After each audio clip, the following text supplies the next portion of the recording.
할머니, 여기는 여관이 아니라 호텔입니다. 혹시 치매 아니세요? 할머니, 로비의 정적을 깨고 들려온 그 차가운 목소리. 75살 주은옥 씨의 심장 위로 얼음 송곳이 박히던 순간이었습니다. 안녕하세요. 청취자 여러분. 수신상태 양호입니다. 오늘도 수신상태 양호합니다. 계시는 곳까지 잘 들리신다면 구독, 좋아요, 알림 설정으로 응답해주세요. 영상 제작에 큰 도움이 됩니다. 그럼 오늘의 이야기 본격적으로 시작하겠습니다. 새벽 5시. 도심의 네온사인이 아직 졸음을 이기지 못한 시간입니다. 주은옥 씨는 오늘도 가장 먼저 주방불을 밝힙니다. 어깨엔 낡은 남색 점퍼가 걸려 있고 손에는 이미 익숙해진 붉은 고무장갑이 끼워져 있죠. 커다란 물을 썰고 팔을 다듬는 손길엔 망설임이 없습니다. 100인분의 국물을 우려내기 위해 그녀는 오늘도 수십 번 가마솥 앞에 섭니다. 아이고, 은옥 씨. 오늘도 1등이네. 좀 쉬엄쉬엄해요. 동료 봉사자가 건네는 말에 은옥 씨는 그저 넉살 좋게 웃어 보입니다. 사람 입에 들어가는 건데 대충 할 수 있나요? 국물 맛은 정성이 반이지. 하지만 그녀의 속마음은 조금 다릅니다. 이 뜨거운 열기 속에 서 있어야만 자신이 살아있다는 사실을 확인하곤 하니까요. 은옥 씨는 이마에 땀을 훔치며 가마솥 뚜껑을 엽니다. 뽀얗게 우러난 사골 육수 향이 주방 가득 퍼집니다. 은옥 씨의 코끝엔 국밥 냄새가 점퍼와 속옷 사이사이엔 삶의 진한 향이 스며듭니다. 남들은 지독하다 할지 모르지만 그녀에겐 이 냄새가 훈장과도 같습니다. 가장 낮은 곳에서 누군가의 한 끼를 챙기는 일. 이것이 은옥 씨가 75년 인생에서 지켜온 마지막 긍지였습니다. 전화 벨소리가 주방 구석에서 울립니다. 은옥 씨는 서둘러 장갑을 벗고 전화를 받습니다. 어머니, 저예요. 지환 씨 출근길 배웅하고 지금 강이랑 있어요. 며느리의 밝은 목소리에 은옥 씨의 눈가에 주름이 깊게 패입니다. 그래, 예은아. 오늘 우리 강이 돌잔치 장소 알아보러 가기로 했지? 네, 어머니. 아까 말씀하신 그 호텔. 라 벨르 에뚜알 맞죠? 거긴 너무 비싸지 않을까요? 은옥 씨는 가슴 한구석이 몽글몽글해지는 것을 느낍니다. 걱정 마라. 우리 집 귀한 손주 돌잔치인데 할머니가 제일 좋은 곳으로 해주고 싶어. 40년 전 이 자리엔 한누리 여관이라는 낡은 간판이 달려 있었습니다. 젊은 시절에 은옥 씨와 남편은 직접 벽지를 바르고 장판을 깔았습니다. 손님들이 오면 뜨거운 보리차를 내어주고 젖은 신발을 몰래 말려주던 곳. 여보, 우리 나중에 성공하면 여기를 대궐처럼 멋진 집으로 만들자.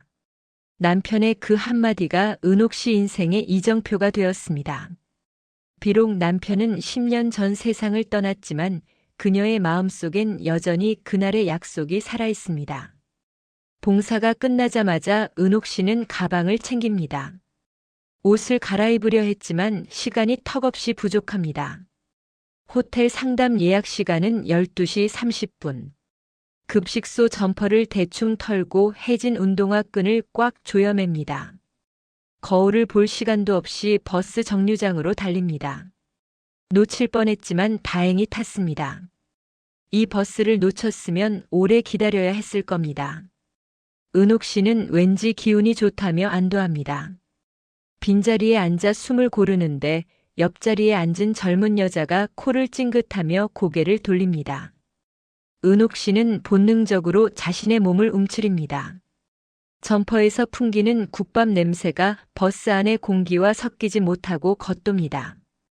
낡은 인조 가죽 가방은 구멍이나 테이프로 땜질을 해두었죠. 사람들의 시선이 칼날처럼 꽂히지만 은옥 씨는 가방을 품에 꼭 안습니다. 그 안엔 우리 강희의 해맑은 사진과 평생 모은 통장이 들어있으니까요. 마침내 도착한 호텔 라 벨르 에뚜알. 하늘을 찌를 듯한 높이와 번쩍이는 통유리 창이 은옥 씨를 압도합니다. 정문 앞에 선 제복 입은 도어맨들은 은옥 씨를 보자마자 표정을 굳힙니다. 마치 이곳에 오지 말아야 할 이물질을 발견한 것처럼 말이죠. 은옥 씨는 심호흡을 합니다. 괜찮아, 은옥아. 너도 손님이야. 정당하게 예약하러 온 손님이라고. 그녀는 떨리는 손으로 황금빛 회전문을 밀고 들어갑니다. 시원한 에어컨 바람과 은은한 백합 향기가 그녀의 폐부 깊숙이 들어옵니다. 하지만 그 향기는 곧 은옥 씨의 옷에서 나는 국밥 냄새와 부딪히며 기묘한 긴장감을 만들어냅니다. 대리석 바닥을 걷는 은옥 씨의 낡은 운동화 소리가 유난히 크게 울립니다. 저 멀리 프런트 데스크가 보입니다. 깔끔한 유니폼을 입은 강현정 팀장이 날카로운 눈빛으로 은옥 씨를 주시합니다. 그녀의 시선은 은옥 씨의 머리끝부터 발끝까지를 순식간에 훑고 지나갑니다. 그 찰나의 침묵 속에서 은옥 씨는 직감합니다. 오늘 이 문턱을 넘는 일이 생각보다 훨씬 험난한 고행이 될 것임을 말이죠. 어서 오십시오. 라 벨르 에뚜알입니다. 그런데 무슨 일로 오셨나요? 말투는 공손하지만 목소리엔 뼈가 들어 있습니다. 은옥 씨는 가방에서 손주 사진을 꺼내며 조심스럽게 입을 뗍니다. 저 돌잔치 예약을 좀 하려고 왔는데요. 사람을 판단하는 데 걸리는 시간은 단 3초라고들 하죠. 하지만 이곳 라 벨르 에뚜알에서 그 시간은 1초면 충분했습니다. 화려한 유니폼 아래 감춰진 칼날 같은 시선이 주은옥 씨의 낡은 점퍼를 갈기갈기 찢어발기기 시작했으니까요. 돌잔치 예약을 하러 왔다는 평범한 노인의 말이 이들에게는 어째서 그토록 불쾌한 농담처럼 들렸던 걸까요? 우리 손주가 이제 곧 돌이라서요. 여기서 제일 좋은 홀로 예약을 좀 하고 싶은데. 은옥 씨의 목소리는 조심스럽고 정중했습니다. 하지만 강현정 팀장의 시선은 사진이 아닌 은옥 씨의 손톱 밑에 낀 검은 얼룩에 머물렀죠.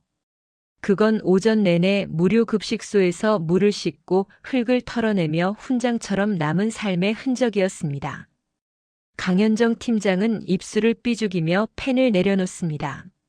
할머니, 저희 호텔 돌잔치 패키지 가격은 알고 오신 거예요? 기본 1,000만 원부터 시작하는데요. 은옥 씨는 잠시 멈칫했습니다. 1,000만 원.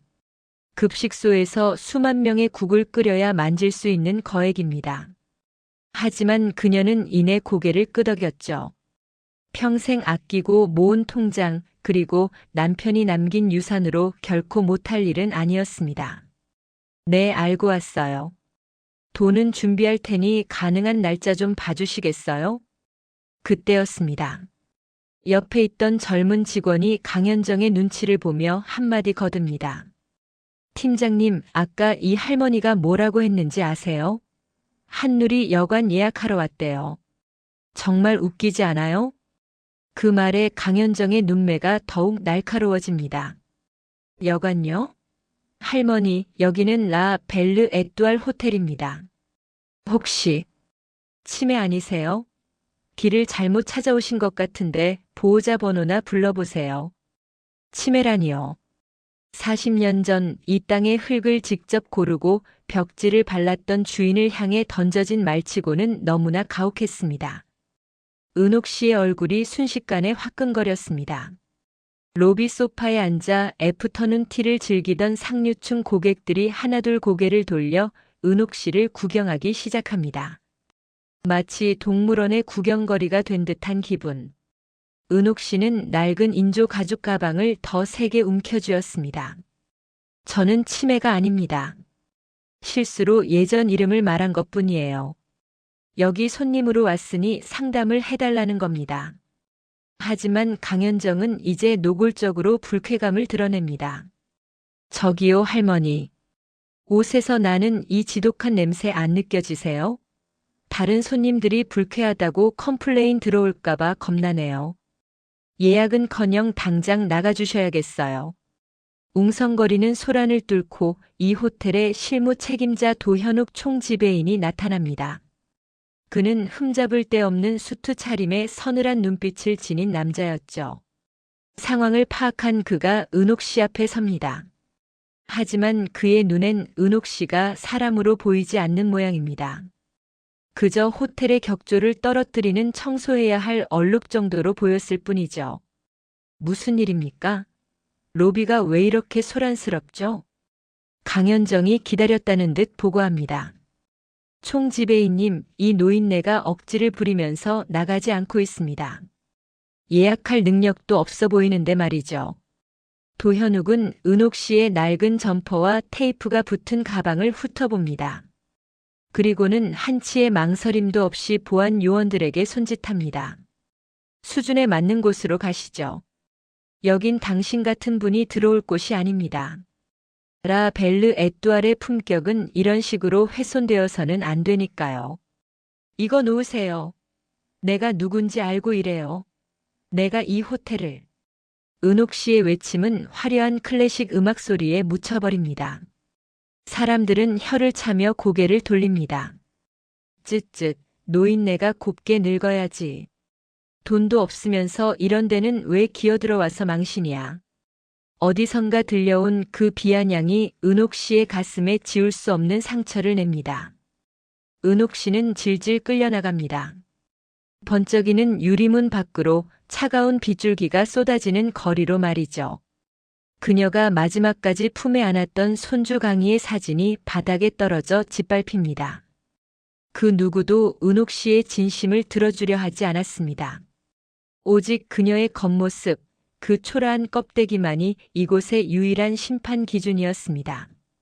거칠게 밀쳐진 은옥 씨가 젖은 아스팔트 위로 무너집니다.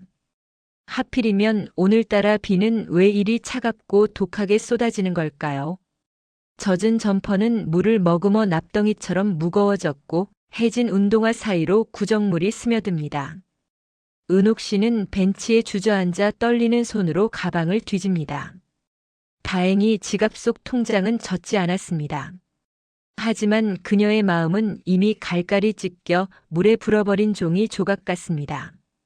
자신이 평생을 바쳐 일궈온 별이 이제는 자신을 향해 독을 내뿜는 괴물이 되어버렸다는 사실. 남편과 함께 땀 흘리며 여관 방을 닦던 그 시절의 온기는 눈 씻고 찾아봐도 없었습니다. 은옥 씨는 고개를 들어 빗물 섞인 눈으로 호텔 간판을 올려다봅니다. 여보, 우리가 지은 집이 왜 이렇게 차가워졌을까요? 사람을 품겠다던 그 마음은 다 어디로 갔을까요? 복받쳐 오르는 서름에 은옥 씨는 어깨를 들썩이며 울음을 터뜨립니다. 세상의 온도가 가장 급격히 떨어지는 때는 언제일까요? 영하의 한파가 몰아칠 때일까요? 아니면 믿었던 사람에게 외면당할 때일까요? 주은옥 씨에게는 지금 살을 애듯 쏟아지는 이 늦가을 비보다 더 차가운 것이 있었습니다.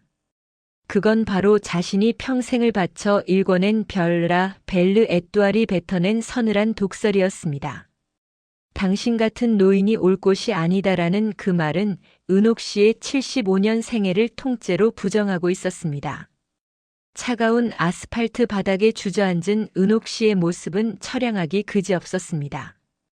화려한 호텔 로비에서 흘러나오는 황금빛 조명이 빗줄기에 산란되어 그녀의 등 뒤를 비춥니다. 하지만 그 빛은 은옥 씨를 따뜻하게 감싸기보다 그녀의 초라함을 더욱 선명하게 부각할 뿐이었죠. 은옥 씨는 떨리는 손으로 바닥에 떨어진 손주 사진을 주워 올렸습니다. 구두발에 짓밟혀 얼룩진 사진 속 강희는 여전히 해맑게 웃고 있었습니다. 미안하다 강희야. 할머니가 못나서. 우리 강희 예쁜 돌잔치 해주고 싶었는데. 복받쳐 오르는 서름에 은옥 씨의 어깨가 들썩입니다. 그녀의 낡은 운동화는 이미 빗물을 가득 머금어 천근만근 무거웠습니다. 가장 높은 곳에 올랐다고 믿었던 순간 가장 깊은 수렁으로 떨어진 기분. 은옥 씨는 이 호텔을 처음 짓던 날 남편과 함께 나누었던 다짐을 떠올렸습니다. 배고픈 사람에겐 밥을, 지친 사람에겐 잠자리를 주는 집을 만들자던 그 소박한 약속 말입니다. 할머니, 여기 계셨네요. 멀리서 누군가 은옥 씨를 부르는 다급한 목소리가 들립니다. 고개를 들어보니 아까 로비에서 안절부절 못하며 은옥 씨를 지켜보던 신입 직원 지수연입니다. 수연은 자신의 유니폼이 젖는 줄도 모르고 은옥 씨 위로 넓은 우산을 받쳐들었습니다. 그녀의 어깨는 이미 반쯤 젖어 있었고 얼굴엔 미안함과 안타까움이 가득했습니다. 수연은 숨을 헐떡이며 은옥 씨의 손을 잡습니다. 죄송해요, 할머니. 제가 더 빨리 나왔어야 했는데. 정말 죄송해요. 어디 다치신 데는 없으세요? 은옥 씨는 멍하니 자신을 바라보는 수연의 눈을 보았습니다. 그곳엔 강현정 팀장의 경멸도 도현욱 총지배인의 무심함도 없었습니다. 그저 비 맞는 노인을 걱정하는 한 청년의 순수한 정이 담겨 있었죠. 은옥 씨는 수연이 건넨 우산 아래서 잠시 멈췄던 숨을 내뱉습니다. 수천 명의 직원을 거느린 회장으로서가 아니라 그저 갈 곳 없는 노인으로서 말이죠. 수연은 자신의 주머니에서 정성껏 접어온 손수건을 꺼내 은옥 씨의 얼굴을 닦아줍니다. 호텔 직원으로서 정말 부끄러워요. 할머니, 제가 택시 불러드릴게요. 저랑 같이 가세요. 그 작은 친절에 은옥 씨의 얼어붙었던 심장이 미세하게 진동하기 시작했습니다. 아직 이 호텔에 자신이 심어놓았던 그 마음이 완전히 죽지 않았음을 깨달은 겁니다. 은옥 씨는 수연의 부축을 받으며 천천히 일어섰습니다. 무릎이 쑤시고 온몸이 오한으로 떨렸지만 그녀의 눈빛은 이전과는 달라져 있었습니다. 슬픔은 서서히 가라앉고 그 자리에 서늘하고 단단한 결의가 차올랐습니다. 그래. 별은 어둠이 깊을수록 더 밝게 빛나는 법이지. 지수연이 잠시 택시를 잡으러 간 사이 은옥 씨는 떨리는 손으로 폴더폰을 열었습니다. 화면에는 금이가 있었지만 그녀가 눌러야 할 번호는 머릿속에 선명했습니다. 신호음이 단 2번 울리기도 전에 상대방이 전화를 받습니다. 예, 회장님. 어디 계십니까? 아침부터 연락이 안 되셔서 비서실이 난리가 났습니다.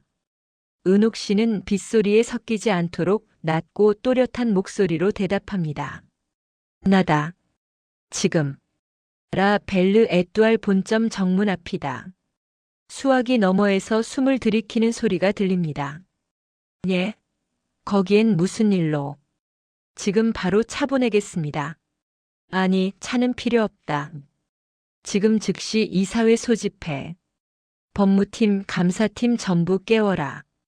그리고 1시간 뒤에 호텔 로비에서 핵심 임원 전원 대기시켜. 내가 직접 이 호텔의 품격이 뭔지 다시 가르쳐줘야겠어.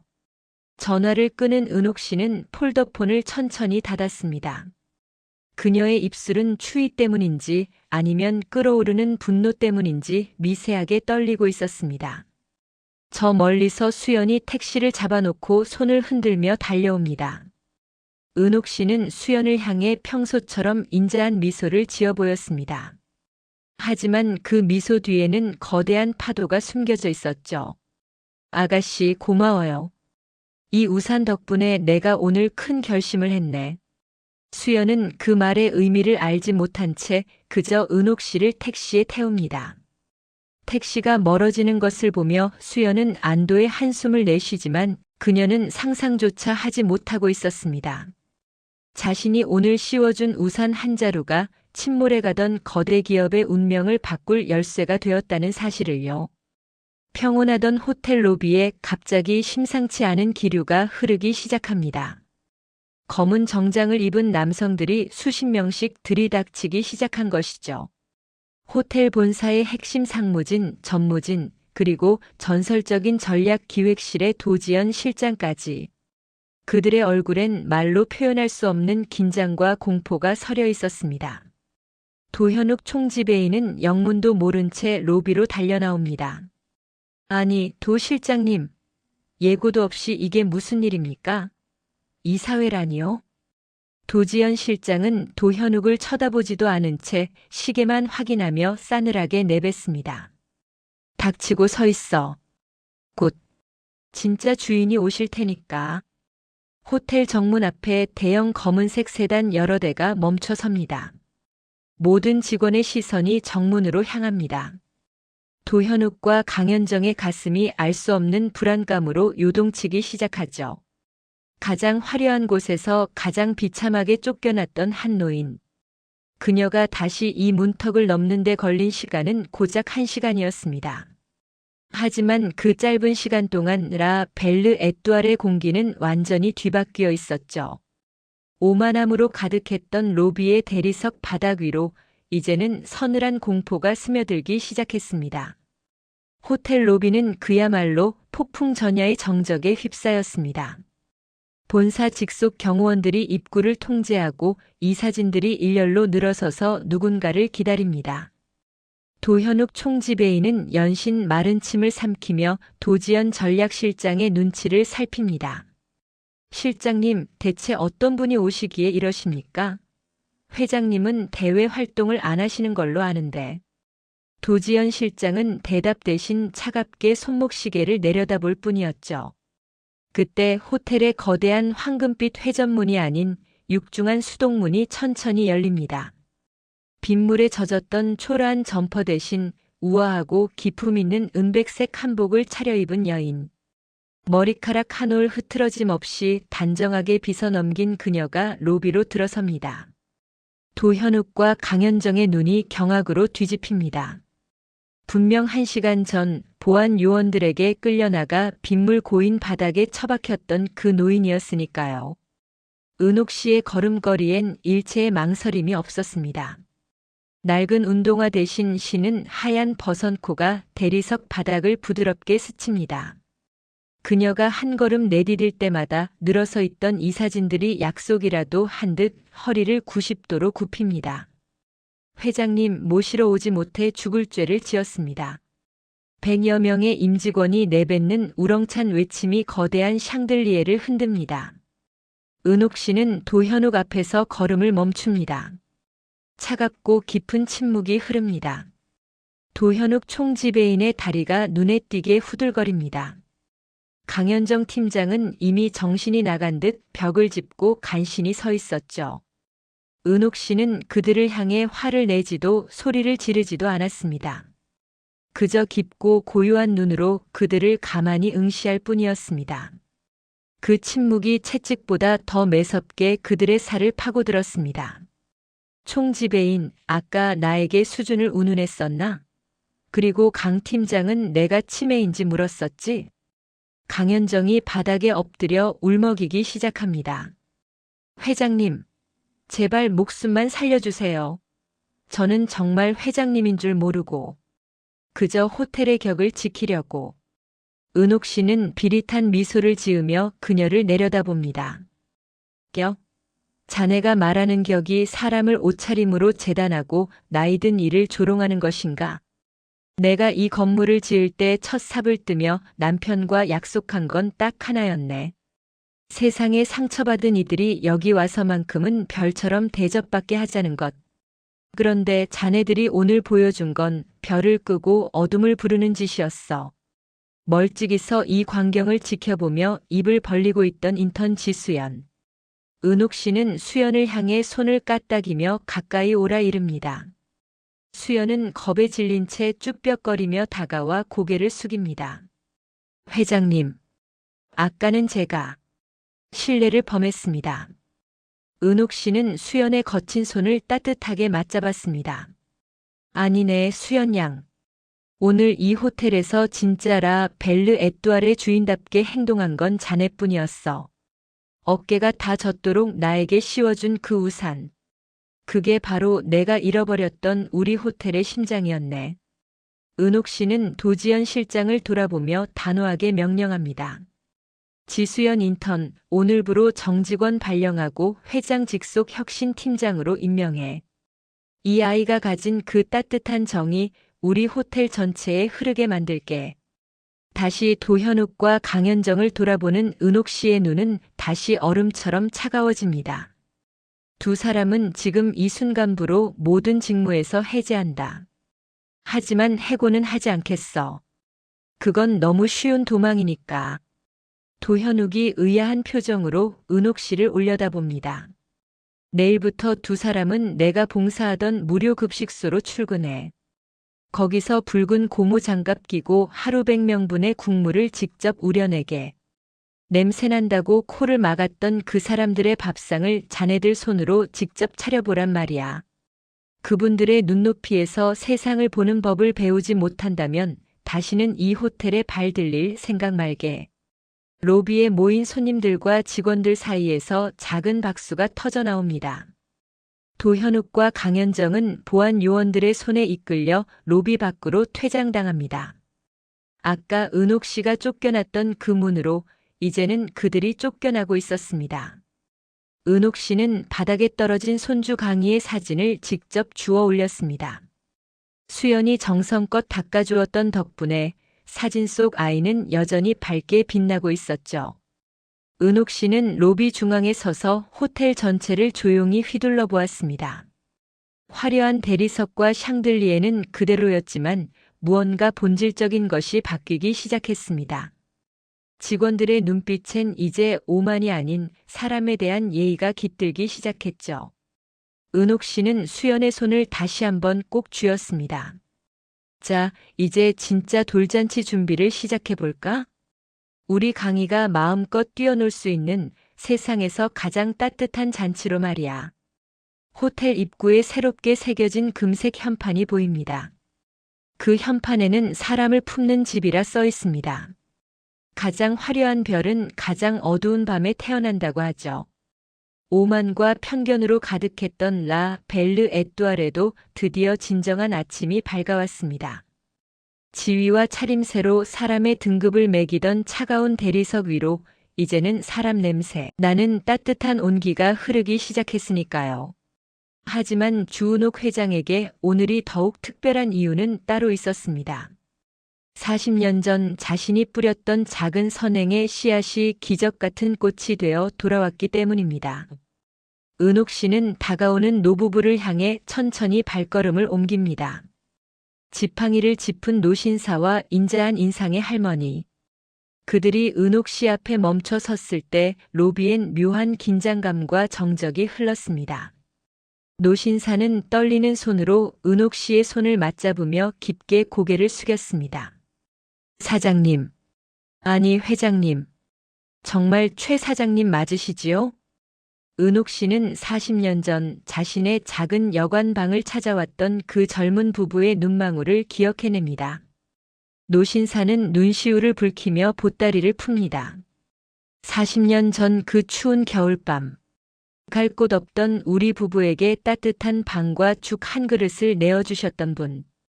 돈은 나중에 벌면 주라며 갓 태어난 우리 아들 기저귀까지 챙겨주셨던 그 은혜. 우리는 한순간도 잊은 적이 없습니다. 보따리 안에서 나온 것은 때 묻은 낡은 베네쩌고리와 작은 장부 한 권이었습니다. 그 장부엔 은옥 씨가 남편과 함께 꾹꾹 눌렀었던 외상 목록이 적혀 있었죠. 은옥 씨의 눈에서 굵은 눈물방울이 대리석 바닥으로 떨어집니다. 세상에. 이걸 여태 가지고 계셨나요? 나는 그저 사람이 사람에게 당연히 해야 할 일을 했을 뿐인데. 노부부는 은옥 씨의 손을 꼭 쥐며 로비에 모인 사람들을 향해 외쳤습니다. 여러분 보십시오. 이분이 바로 이 호텔의 진짜 주인입니다. 가진 것 없는 이들을 별처럼 대접해주던 그 마음이 지금의 이 거대한 성을 만든 것입니다. 오늘은 드디어 은옥 씨가 그토록 기다렸던 손주 강희의 돌잔치 날입니다. 석 달 전 이곳에서 쫓겨나며 눈물로 닦았던 사진 속 주인공이 이제는 당당한 잔치의 주인공이 되었죠. 하지만 이 잔치는 여느 재벌가의 호화로운 파티와는 전혀 달랐습니다. 초대된 손님들은 정재계 인사가 아닌 은옥 씨와 함께 땀 흘렸던 급식소 봉사자들과 호텔을 청소하는 미화원 그리고 아까의 그 노부부 가족이었습니다. 은옥 씨는 화사한 분홍빛 한복을 입고 강희를 품에 안습니다. 우리 강희 할머니랑 같이 별 보러 갈까? 은옥 씨가 강희를 안고 단상에 오르자 연회장 가득 뜨거운 박수가 터져 나옵니다. 그 박수는 회장의 권위에 보내는 것이 아니라 한 인간의 진심 어린 승리에 보내는 찬사였습니다. 지수연 혁신팀장은 강희의 옆에서 복주머니를 챙기며 환하게 웃고 있습니다. 그녀의 눈에는 이제 더 이상 미안함이 아닌 자부심이 가득합니다. 강희가 고사리 같은 손을 뻗어 돌상 위에 놓인 물건들을 살핍니다. 실, 붓, 돈. 그리고 한쪽에 놓인 작고 낡은 한누리 여관의 열쇠. 강희는 한참을 고민하더니 은옥 씨가 직접 가져다 놓은 그 낡은 열쇠를 꽉 움켜쥐었습니다. 은옥 씨의 눈시울이 다시 뜨거워집니다. 그래, 강희야. 내가 훗날 이 열쇠로 여는 것은 큰 건물의 문이 아니라 세상에서 가장 춥고 외로운 사람들의 마음이었으면 좋겠구나. 석 달이라는 시간은 호텔의 겉모습보다 속마음을 더 많이 바꿔놓았습니다. 가장 먼저 눈에 띄는 것은 로비 한편에 새로 생긴 한이 라운지입니다. 이곳은 비싼 커피를 시키지 않아도 누구나 들어와 다리를 뻗고 쉴 수 있는 공간이죠. 무료 급식소에서 봉사하던 어르신들도 길 가던 여행자도 이곳에선 모두가 VIP입니다. 한편 주방에는 도현욱 전 총지배인과 강현정 팀장의 모습도 보입니다. 그들은 이제 수트 대신 앞치마를 두르고 붉은 고무장갑을 낀 채 가마솥 앞에 서 있습니다. 처음엔 냄새가 난다며 헛구역질을 하던 강현정 씨는 이제 능숙하게 팔을 다듬습니다. 도현욱 씨는 땀을 뻘뻘 흘리며 어르신들께 국밥을 배달하죠. 어르신, 뜨거우니 조심하세요. 더 필요하시면 말씀하시고요. 그의 목소리에선 예전의 날 선권이 대신 사람을 향한 예우가 묻어납니다. 호텔 로비의 시계가 자정을 알립니다. 화려한 조명은 잠시 낮아졌지만 라 벨르 에뚜알의 창문마다 새어나오는 불빛은 그 어느 때보다 따뜻합니다. 주은옥 회장은 이제 압니다. 진정한 품격은 지갑의 두께가 아니라 타인의 아픔에 기꺼이 내어주는 우산 한 자루에서 시작된다는 것을요. 당신이 오늘 마주친 누군가에게 건넨 작은 배려가 어쩌면 40년 뒤 누군가의 인생을 비추는 가장 밝은 별이 될지도 모릅니다. 지금 당신의 마음속에는 어떤 별이 뜨고 있나요? 오늘 이야기는 여기까지입니다. 오늘도 수신 상태 양호합니다. 계신 곳까지 잘 전달되었나요? 잘 전달되었다면 구독, 좋아요, 알림 설정 부탁드립니다. 영상 제작에 큰 도움이 됩니다. 그리고 오늘 하루 어떠셨는지 댓글로 남겨 하루를 공유해주세요. 다음엔 더 따뜻한 이야기로 찾아뵙겠습니다. 오늘 하루도 고생 많으셨습니다.